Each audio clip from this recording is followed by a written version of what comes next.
6. All right, so yeah, we're still in chapter 6. Chapter 7 is pretty much what is the what you're seeing in lab. Chapter 6 is the physiology. Chapter 7 is what you see in lab, and chapter 8 will be what we do regarding joints, and that'll be a little bit of lecture and a little bit of lab. So right now we're still doing chapter 6, and what I want to do today is basically we're talking about what things, external things, affect how well your bones grow. Come on now. All right. Make that go away.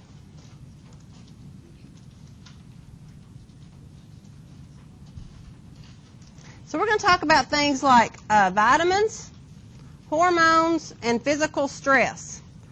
These are things that you're going to get from your diet. My pen didn't take. Hang on. Things like vitamins. These are things from your diet. Okay? Go back. Diet. We're going to get it right eventually. Hormones. All right, these are part of the endocrine system. So if it's a hormone and it's part of the endocrine system, when it's released, where does it go? Where do hormones go? Into the what? They go into the blood. Okay? So let's just do a little quick review of what hormones do. Let's pretend this is your brain. Okay? Pituitary. All right. It's going to secrete, let's just use growth hormone, for example. Have growth hormone. It's secreted by the pituitary. It goes into the blood. So you've got growth hormone going into the blood. It travels through the body till it finds its target organ. Okay? In this case, we're going to say the target organ is the bone. Those epiphyseal plates. So then the growth hormone will then attach, bind to the receptor, wherever the growth hormone receptor is, causing these to be activated, and you're going to get the bone to grow. All right, you may have, there's a bunch of hormones that are secreted by the pituitary. They're all going to be released into the blood. Those are endocrine. What is an exocrine gland? I had a lot of people get this confused. What's an exocrine gland?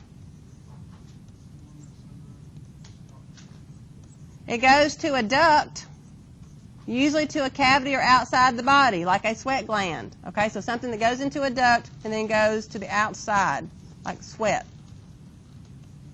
So we're talking about hormones, which are endocrine. That means there's something, some kind of substance, some kind of chemical that goes into the blood and causes a response. We're also going to talk about physical stresses.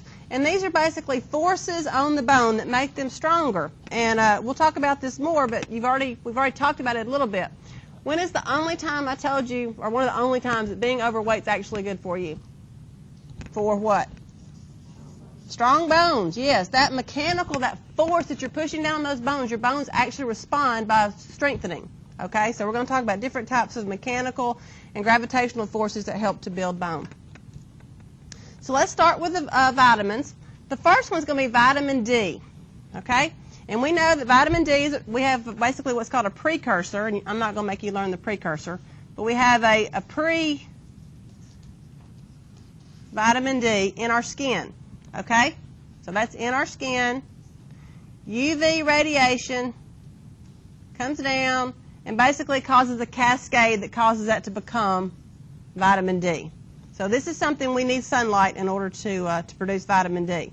Now, vitamin D, its role is to allow calcium to be absorbed in the small intestine. So without vitamin D, calcium will just go right through you. In order to absorb calcium, you've got to have vitamin D, which is why when you drink milk, it's usually vitamin D fortified.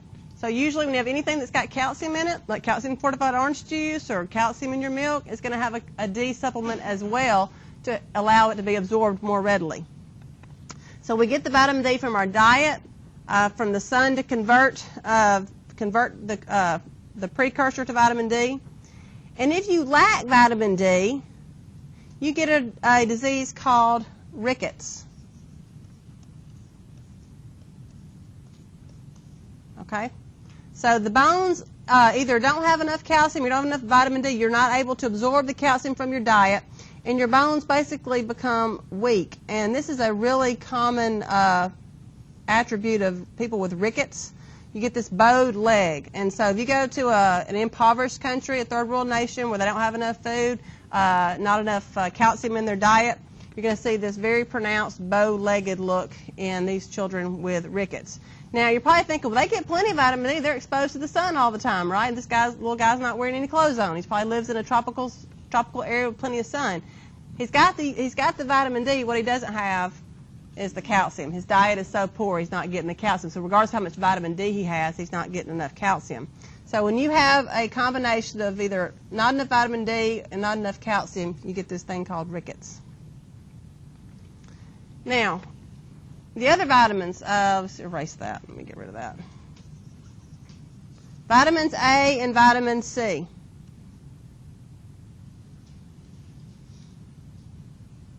I don't like the pen on the Tegrity as well. Okay. Vitamin A and vitamin C. The reason you need vitamin A is it allows osteoclasts to resorb mineral salts.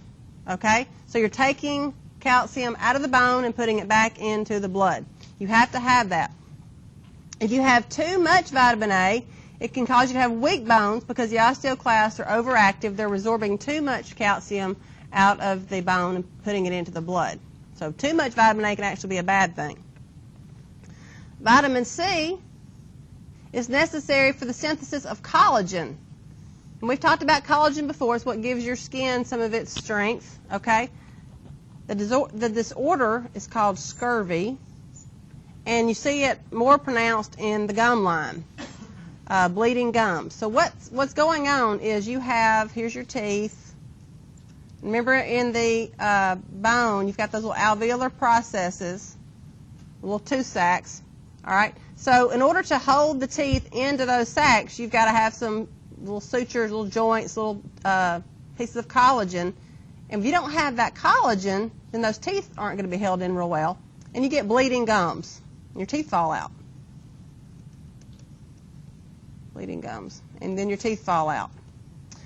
So if you floss your teeth and your gums bleed, that's usually not a good thing. You don't ever want your gums to bleed. So you might want to try upping your vitamin C if you've got bleeding gums even when you floss, because that's your healthy gums should never bleed.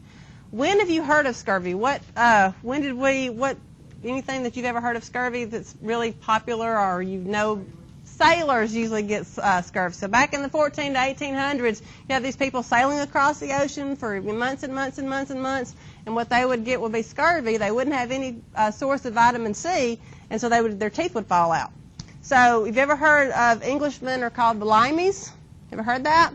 It's because they would suck limes. They would storehouse limes in their ships, suck the limes, which are a citrus fruit, which have vitamin C, to prevent the scurvy. Okay? Vitamin C is one of the only vitamins. We cannot make that. We have to get vitamin D from our diet. Some animals don't require it, like your dog. They don't need vitamin C. They actually produce it themselves. But we have to have it from our diet. Okay, some hormones that regulate bone growth. We're going to talk about 4 right now. Growth hormone, thyroid hormone, and the 2 sex hormones, testosterone and estrogen. And these you start to see their effects start at puberty. So let's talk about each one of these. Growth hormones made in the pituitary. Remember, that's inside the brain. So it's released from the pituitary into the blood, goes to the bones, and it stimulates epiphyseal plate activity. It causes bones to grow. And the way it works is it stimulates mitosis of the chondrocytes. What's chondro mean? Cartilage. Cytes are cells. Those cartilage-making cells. So we talked about when you make bone, bone follows cartilage. Remember, you put down cartilage first, and then it becomes bone. So if you're putting down more chondrocytes, you're making more cartilage so the bone can lengthen. If you have too much growth hormone, it's called pituitary gigantism. And this is a girl, she's actually, I think the picture I saw was she's like 9 years old. So you could say pituitary gigantism. Not enough growth hormone, pituitary dwarfism. All right? Now, pituitary gigantism, if you've got too much growth hormone, a lot of times that can be an indication of a tumor. All right, that means you've got a tumorous process that's making too much growth hormone, and you're getting this increased growth spurt. So if you think back, if you've had kids or you were a kid yourself, they plotted your growth chart, your growth on a growth chart. All right, and this is like normal, what you should do. So they start charting you, and your child comes in, and all of a sudden they're up here. They're really, really, really tall, abnormally tall. That's going to be a red flag. Okay, it's okay to be a little tall.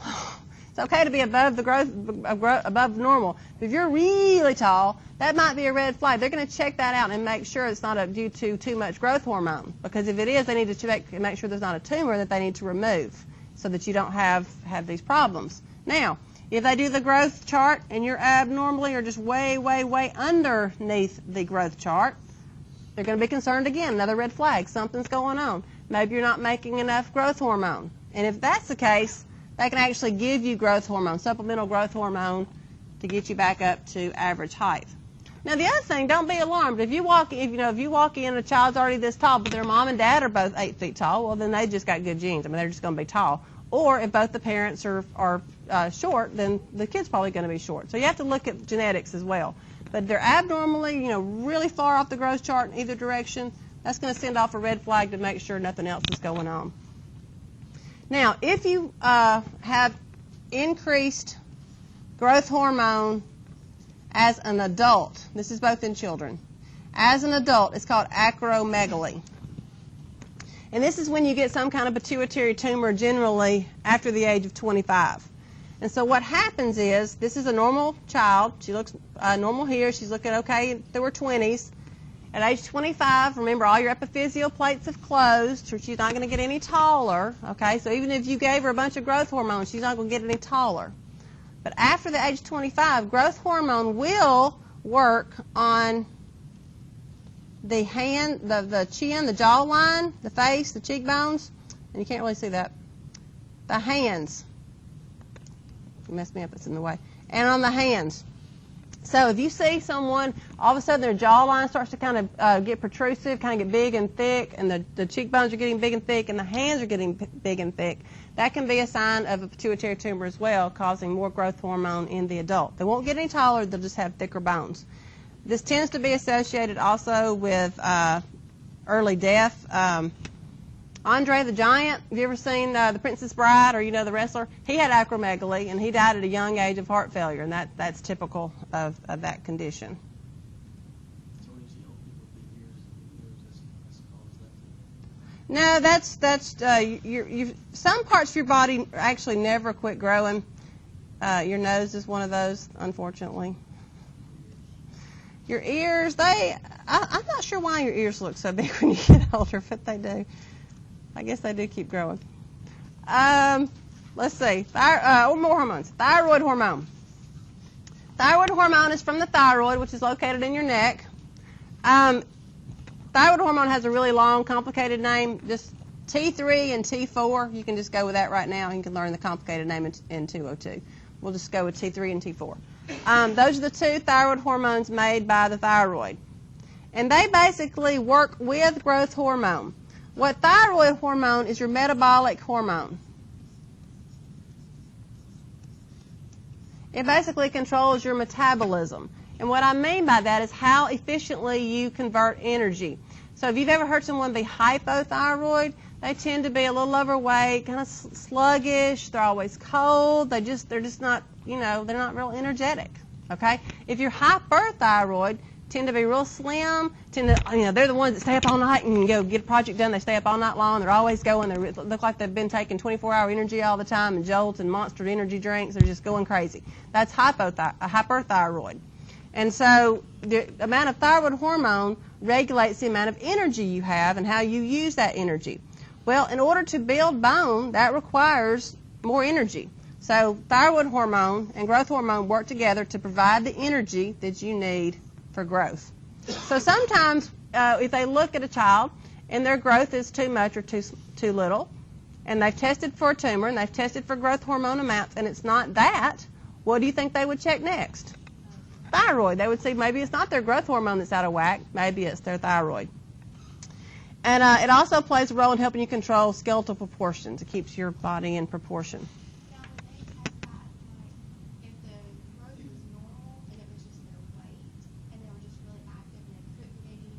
If their weights, they will check if they're they're truly an active child, and they're eating a balanced diet, but they're still putting on excess weight. Yes, they will check and make sure it's not a thyroid. Same thing. If they're not putting it on, they will check that. They can check thyroid hormone pretty much any time during your life. Your sex hormones. Your sex hormones come from the gonads. What are your gonads? Testes and ovaries. Testes and males, ovaries and females. And from the adrenal cortex. All right, this is you should know, what's the adrenal gland? Where is that? Right above your kidneys, right? Renal means kidney, so adrenal. So right above your kidneys are the adrenal glands, okay? Now, this is a new word for you, so let me just kind of go over that. The adrenal gland looks kind of like a triangle. Whenever you see the word cortex associated with an organ, that means the outer layer. So the adrenal cortex is the outermost part of that gland. If it had said the adrenal medulla, anytime you see the word medulla, that usually means the inside of the organ. So the outside of the organ, the adrenal cortex, also plays a role in producing sex hormones. These sex hormones, which are testosterone and estrogen, help to masculinize or feminize the skeleton. Okay? They actually will promote the adolescent growth spurt, but then testosterone continues to make you grow, and estrogen does what? Shuts you down. Okay? So testosterone will keep you growing up until you're age 21. Estrogen tends to shut you down by the time you're 18. All right. Now, sometimes you need to change the shape of a bone. You need to strengthen it. You need to change the shape, whatever. And you've got some controls over what we call remodeling the bone, which is basically either reshaping it or changing its density, making it stronger.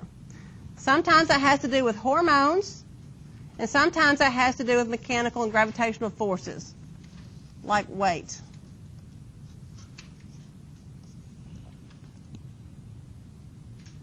All right. Hormonal control.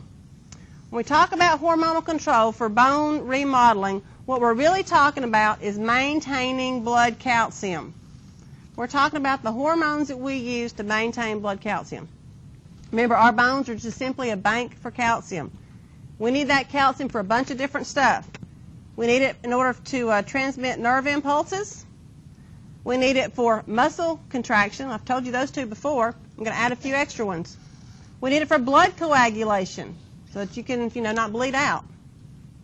We need it for our endocrine glands and our nerve cells to make different secretions in order for them to produce hormones, things like that. This would be hormones. For our glands to make hormones and our nerve cells to make neurotransmitters.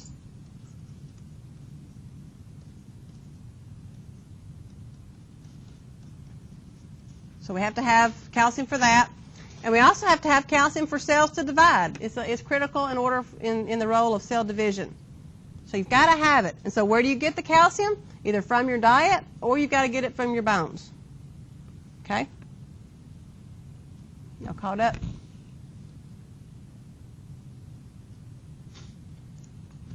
All right. There are two hormones involved in regulating blood calcium. Two hormones. And they're antagonistic. Do you know what the word antagonistic means? Opposite. It means works in opposition. What word means works together?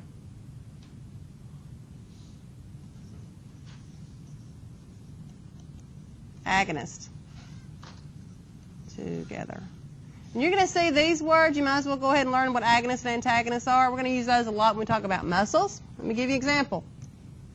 Your biceps brachii, your triceps brachii. Okay, the biceps flexes your arm.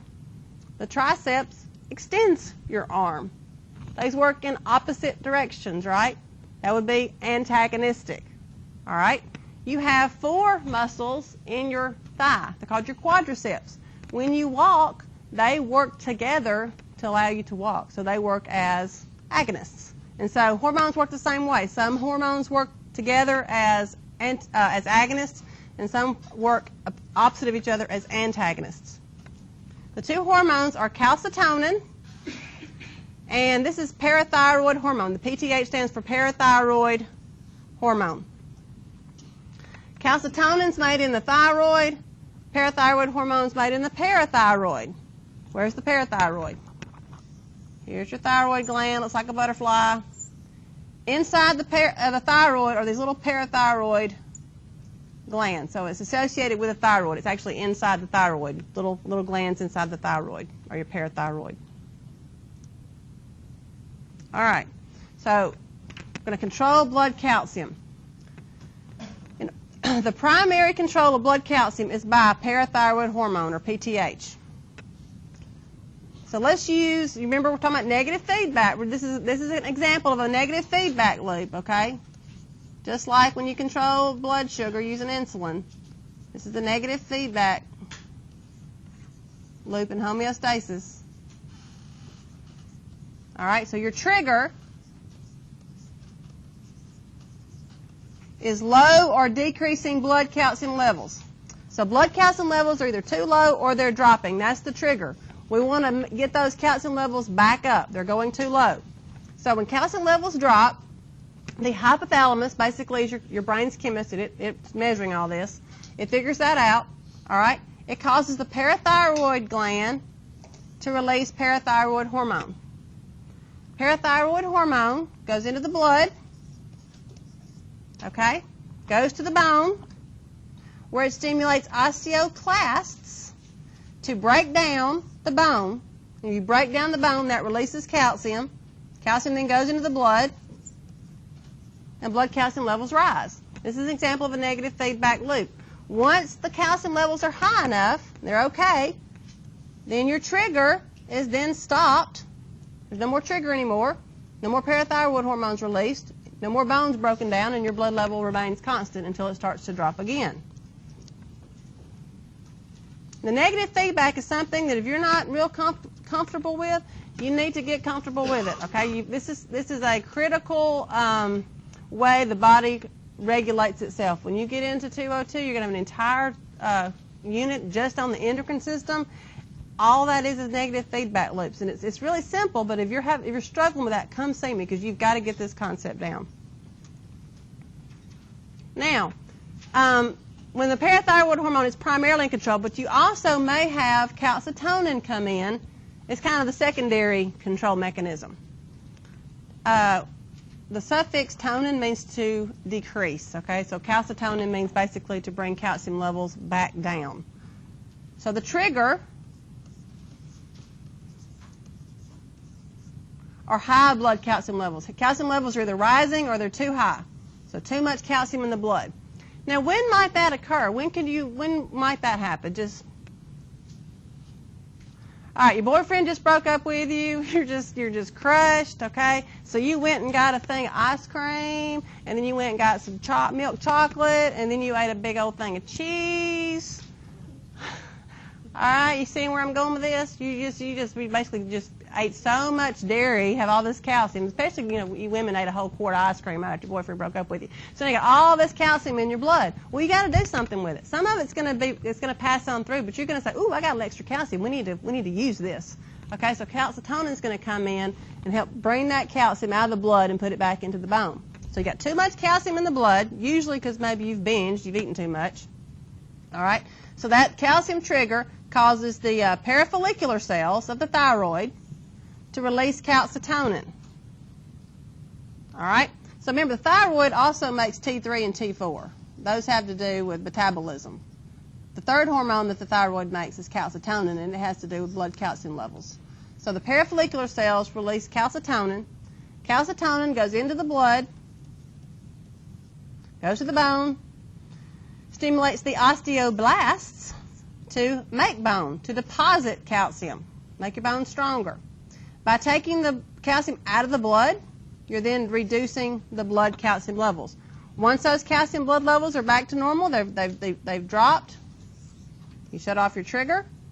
You don't have to bring your calcium levels down anymore, so you no longer make calcitonin, and it no longer goes to the osteoblast, and you're no longer depositing calcium salts. Now, you may see this, it's in the video, and they mentioned it in your book. There's a third hormone that plays a role in calcium control, and it's leptin. And what it does is it inhibits osteoblasts. So that's just kind of a third one that's a newly discovered one, and we kind of throw that in there so if you see it, you know what it does. It inhibits osteoblasts. All right, so let's just kind of do this one more time. Make sure you're getting this negative feedback. Here's your teeter-totter, all right? You want to maintain your calcium level, your blood calcium. You know, don't worry about memorizing this number, but that's basically what normal blood calciums are, 9 to 11 milligrams per 100 mLs of blood. So this is normal, all right? Your trigger or your stimulus, your calcium levels are falling, okay? So you want to get your calcium levels back up. So your calcium levels are falling. That stimulates the parathyroid glands to release PTH. PTH then goes into the blood, goes to the bone, activates those osteoclasts. Osteoclasts break down the bone. Calcium is released into the blood. Calcium levels go back up. All right, if this didn't shut itself down, okay, if the parathyroid hormone just kept going and going and going and increasing those calcium levels too high, if it kind of overshot, okay, your calcium went higher, is there another system to come into play now? Could something else come into play if your calcium levels were too high?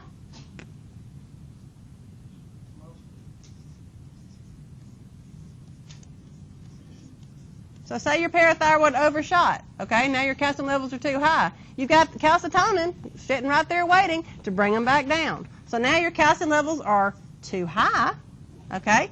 Calcitonin is, that's your trigger. It causes the release of, causes the thyroid. High calcium levels cause the thyroid to release calcitonin. The calcitonin goes into your blood, stimulates the osteoblasts to build bone, to take that calcium out of the blood and put it into the bone, and calcium levels fall again. Now what if too much calcitonin was produced? You had too much. It overshot and the calcium levels went down. Then what would happen? Then the parathyroid hormone would kick in. If it kicked in and kicked in too much, what would happen? Calcitonin would kick in. So these are working together to keep your blood level normal. See that? This is happening in your body over and over and over again with insulin, with calcitonin, with growth hormone, with thyroid hormone. All your hormones work in this exact same mechanism. So like I said, if you're struggling with that,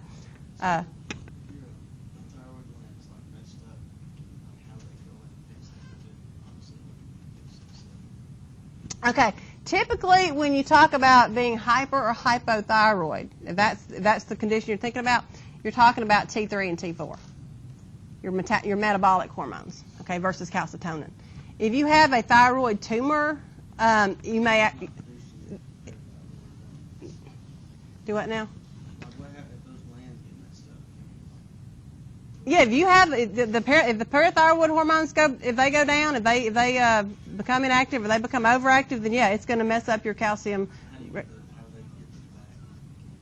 You wind up on medication. Yeah, you either take a calcium supplement or you take a thyroid supplement to bring them back down. Like my thyroid's shot, and so I don't have any control of T3, T4. But the part of my thyroid, because I'm hypothyroid, but the part of my thyroid that controls calcium is still intact. It works fine. Mm-hmm. Yep. So you stay in balance. Okay, so those are your diet, your vitamins, and your hormones. So let's talk about physical stress. All right, when you stress a bone, if you put a lot of weight or stress on a bone, that will determine where the bone is thickest. Okay? So here's my femur again. I love the femur. Okay? There's a big muscle, okay, that attaches to this part of the femur. Okay, so a really big muscle so that I can, kick a football or make a step. It's a strong muscle. And we'll worry about which muscle it is when we get to muscles. But it puts a lot of stress on this part of the bone because it's constantly pulling on that part of the bone. So this little section of the bone is called the greater trochanter. And it's kind of a really thick part of that bone. It's a strong attachment point for a bone. So anytime you stress a bone, it will thicken up in that particular place. So this, for example, you're going to see a process or a part of the bone that hypertrophies, that means gets thick or overgrows, if you have a place where a muscle pulls on it. Or if you've maybe lost function of a muscle, maybe become paralyzed, something like that, and those muscles no longer pull on those bones will atrophy. They'll actually get weaker. They don't have that stress on them anymore. They will actually get weaker. So you can use stress to strengthen bones. You can also use electrical stimulation to strengthen bones. So children who maybe have, or actually even adults, if you have like what's called a stress fracture, some kind of broken bone that you don't necessarily need to put a cast on, sometimes they'll give you electrical stimulation or ultrasound stimulation to cause that bone to grow. So you can modify bone growth. All right. Bones respond to mechanical stress using something called Wolff's Law. The guy that discovered this, his name was Wolff, so therefore he gets to name the law. So Wolff's Law. So your bone's going to grow or remodel in response to how much force or demand you put on it. All right? So some of the really big examples are called handedness. Things that you typically do, either if you're right-handed or left-handed, okay, results in one limb being bigger, thicker, stronger than the other. So the two examples I use are tennis and bowlers, okay? Most bowlers are not ambidextrous, right? They usually bowl with one arm. So if you bowl all the time, you would expect for those muscles to be bigger than that arm, right? Because you're thinking, okay, they're picking up a heavy bowling ball, 30 times a day. That muscle's probably bigger. Well, those forces are also affecting the bones. If you took an X-ray of the left arm and right arm of a right-handed bowler, you should see thicker, denser bone on the right arm. Same thing in tennis players. If you're right-handed or left-handed, most of your power shots, all that force that you're exerting when you hit the tennis ball, that's going to grow the muscles on the side that you're either right-handed or left-handed. Those muscles are growing. The bones also respond. So if you take an X-ray of a tennis player, typically the bones are thicker. If they're right-handed, they're thicker in the right arm. If they're left-handed, thicker in the left arm. If you have a curved bone, it's going to be thickest where it's most likely to buckle. And I've got a picture of that. Let me go ahead and go. Here's my femur again. So you see, here's the body up here. So the stress, the weight, is actually being transduced through the bone right here. So the high point of stress is right here on this bone. So you're going to see the thickest, densest part of the bone right here. You're also going to see along this line of stress, the little trabeculae, the little T-shaped things in the spongy bone, they're going to align along that point of stress. So it's going to strengthen itself where the bone tends to be the most stressed. All right, and that happens in all your bones. Your body weight will basically determine where you're putting the most stress on a bone, and it will respond by strengthening itself there.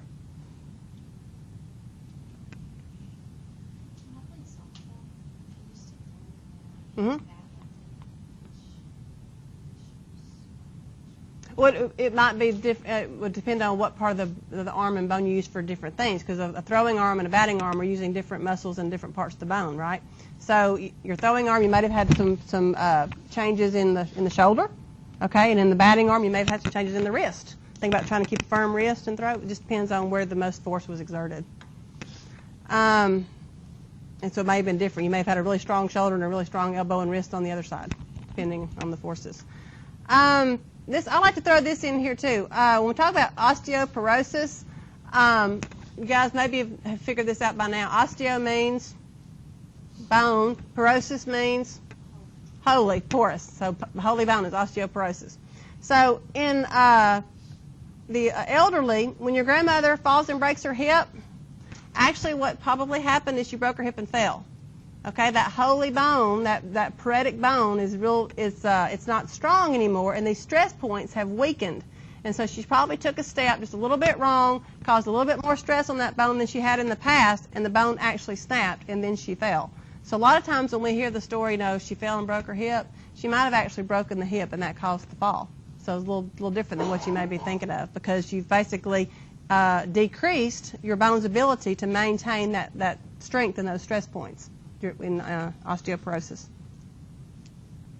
All right, we use these physical stresses as we treat bone. Okay, this is an example of they're doing a bone lengthening. So in order to lengthen the bone, what they've done is they basically put pins here and here, and they're basically going to turn a key, and they're going to stretch that bone, and cause that bone to lengthen. Maybe this leg was shorter than the other. If you guys have kids, or you may have done this yourself just a few years ago, palate expanders. You see a kid, they got that thing in the roof of their mouth, and you take the key and you twist the key and their palate expands. That's what you're doing. You're basically putting stress on the bone, and it is remodeling based on that stress, and you can increase their palate. The retainer's doing the same thing. It's holding those teeth in shape and causing that bone to remodel. That's what braces do. Orthodontics are basically shaping the bone. When you put your bones, your teeth under that stress, your teeth are wired in. That's putting stress on those alveolar processes, and they're going to remodel until they hold the teeth in place like they're supposed to. Now, once you take that force off, okay, your bones could remodel. So what do? You wear the retainer to retain the shape. All right? This is an example of Chinese foot binding. So that was real popular in China back before actually up until the World War II, actually. They would actually break the arches of children, about 2 years old girls, break the arches and then bind the feet, and the feet would remodel and grow back just like this. This is an x-ray of the feet. And that allowed them, it's called the lotus foot, and it looks kind of like that. And so you can imagine your foot's made to walk like that, right? That's not real easy to walk on. And so they kind of walk with a wiggle, and that's why they did it, because it was sexy for the women to walk with that little wiggle. Now, it was not very good for their feet. And what they found out is usually you saw this in the aristocracy or the upper class, because why? They had what? Which allowed them to have servants. They could have servants. They didn't have to walk around, okay? So they could just basically lay around all day and have little cute feet, all right? Now, the lower class who had to actually do the work, they didn't necessarily have their feet bound because they had to be able to walk. But these feet, like a person like me, I've got a size, 10 foot. It would be the size of about a 3-year-old. They wanted the foot to be no more than 3 inches long. So you can imagine how much stress they were putting on those bones. So how did the kids get, I guess they just learned to walk like that? Yeah, it was very painful. If you YouTube, there's a documentary. Let me get out of this. There's a documentary on foot shaping that I watched one time, and they did it up until World War II, so there's still women, children who were born around World War II that still have the remnants of that foot binding, and it's an incredibly painful process, incredibly painful. But for their culture, it was not abnormal, and it wasn't weird. Now we think it is, but for them it was not. So, yes, because your bones, especially going through puberty, your bones are growing the entire time, so they're constantly under that strain and stress. Pretty painful. Then you have to leave them bound the entire life. If you ever unbind them, they will spread out. So they're bound their entire life. After World War II, when they went in and tried to stop that, a lot of people, when they would unbind them, they had more problems because their feet were starting to remodel. More problems. All right, I need to do a little bit on these age and sex differences because I don't have enough time to do the whole thing in lab, but we're going to do a little bit of this right now.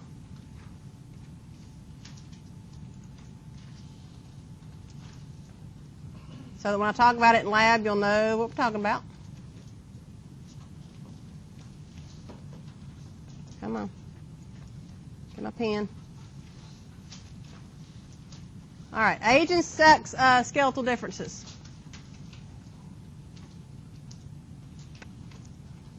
All right.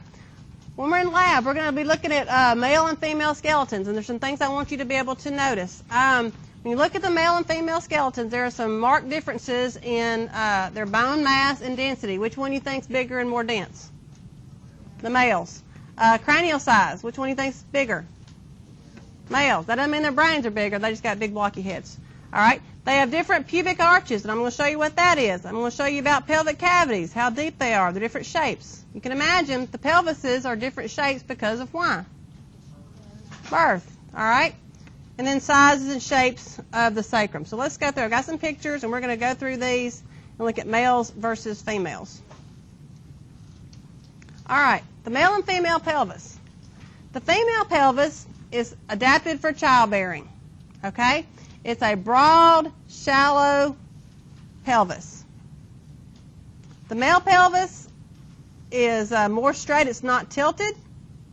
It's adapted for a heavier build and stronger muscles. It's more, the bone is actually denser for those strong muscle attachments.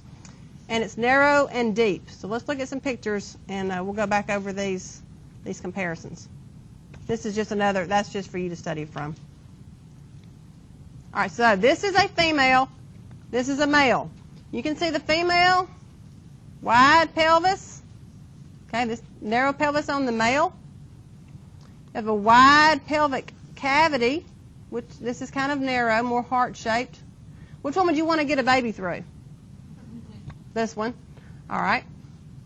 The bones are thicker on the male than they are the female because they typically have stronger quadriceps, hamstrings, stronger muscles putting forces on those bones. So you usually have thicker, stronger bones. Also what's called the pubic arch. This is the pubic arch. On the female, we call that obtuse. It's wider. On the male, it's acute or more narrow. Okay? So a wider pubic arch on the female, smaller on the male. The other thing you'll notice, this is it's called the acetabulum. It's the socket part of the ball and socket joint of the hip. On the female, the femur attaches like this. Okay? On the male, the femur attaches like this. You see the difference? The female is a little bit more of an angle. Okay? So the stress on the knee joint on the female is greater. That's why women are more prone to sports injury, especially when they're going through puberty, playing things like soccer and tennis where they have quick movements. Their knees are not aligned the same way that males are. Sets them up for more knee injuries. As women have become more active and played more sports, we also have more knee injuries.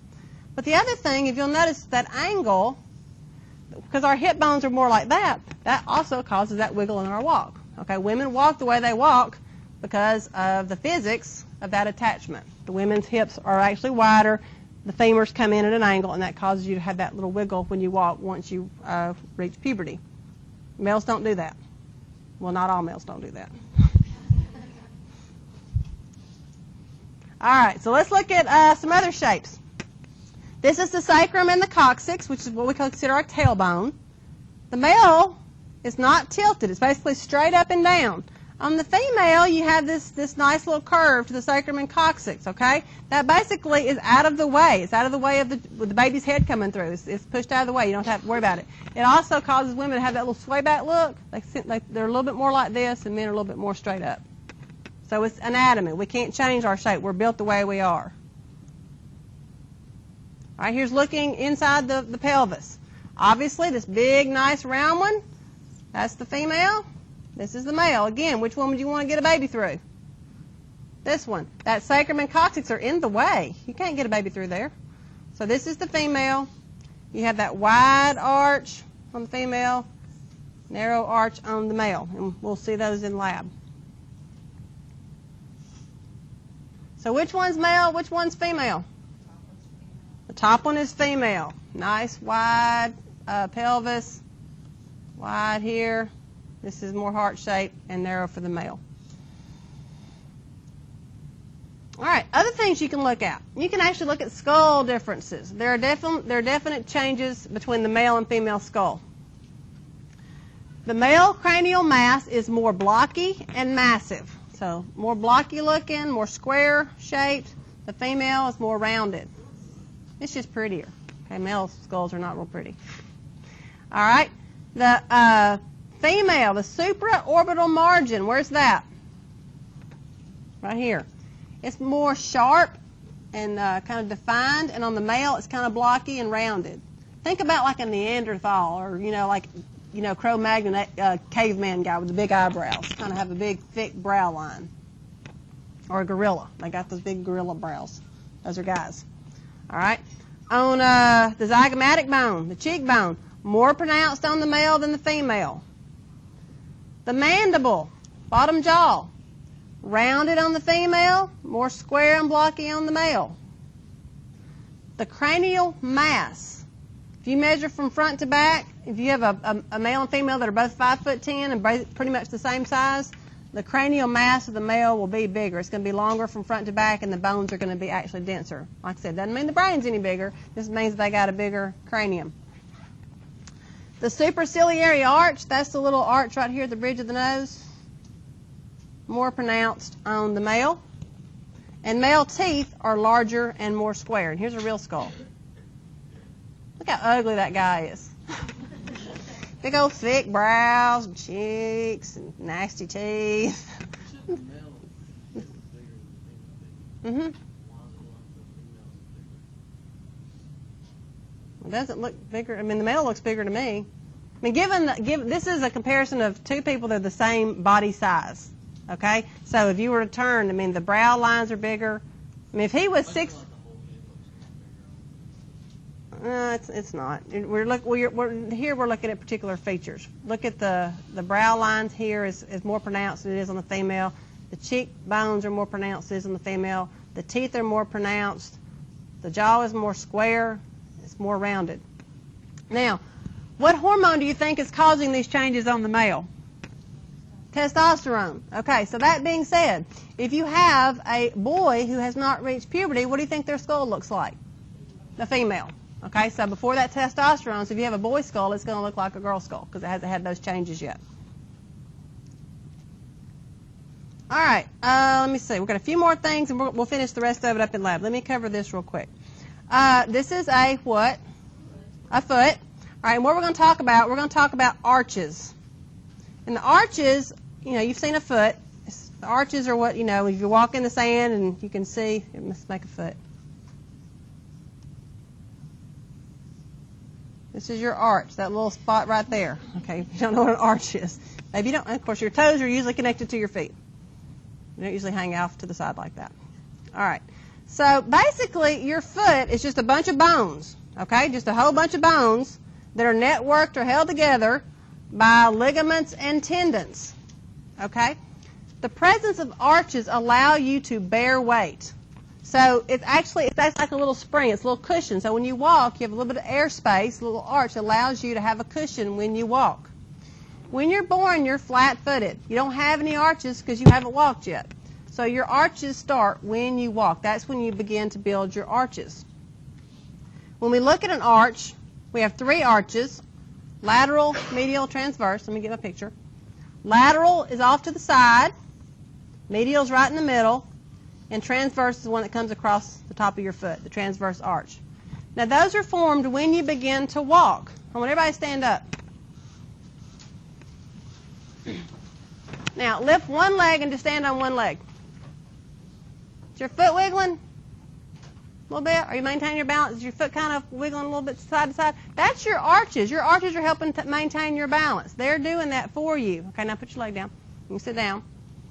So when children start to walk, when they're flat-footed, okay, then when they start to walk, you've seen kids kind of teeter, okay, and their little feet will do this. They're building those arches. So if you go and buy your kid a pair of $400 Ferragamos that are solid on the bottom, they don't get to feel the ground, and they actually can't build those arches. It's much better when a child's learning to walk, put them in socks, put them in soft-soled shoes, okay, so they can feel the ground, and their little feet can do what they're supposed to, and they can build those arches. When you put them in a solid shoe, you can actually decrease their arches and their arch support. So you want to make sure those little babies can, when they're 1 and 2 years old, walk with bare feet.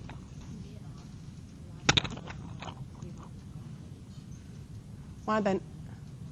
You don't have that shock absorber. When you're flat-footed, okay, you don't have that arch anymore. So when you march for miles and miles and miles and miles, then you're going to wind up with stress fractures in your shins and in your femurs. So it's flat-footed people have a hard time with long-distance running and with walking for a long time because they don't have that shock absorber. And so that's one of the things back in the when they would do the draft in the Army. If you were flat-footed, you were out, or you had to have a desk job. If you develop them as a child, when you develop your arches as a child. So if you didn't do a lot of walking, if you walked late, or if you were put in stiff shoes, that can affect it. As you get older, your arches fall. Why? Bone loss, and just your tendons and your ligaments start to deteriorate as you get older, just like everything else. So these ligaments and tendons that are holding all this stuff together start to deteriorate, and your arches will begin to fall. That's why it becomes, you'll see older women wearing those orthotic shoes. They need more support. They just don't have that arch anymore like they used to. So you get flat-footed again whenever you get older? You can. The less you walk, the more inactive you become. If you become paralyzed, you're no longer using those ligaments and tendons, your arches can fall and you can lose some of your arches. All right. Let's see. I think I'm going to end there. I'll finish the rest of it in lab. So I'll see you guys, my Tuesday people. We'll have a quiz here in a little bit. And I'll open up the test, and you guys can look at that here in a little bit.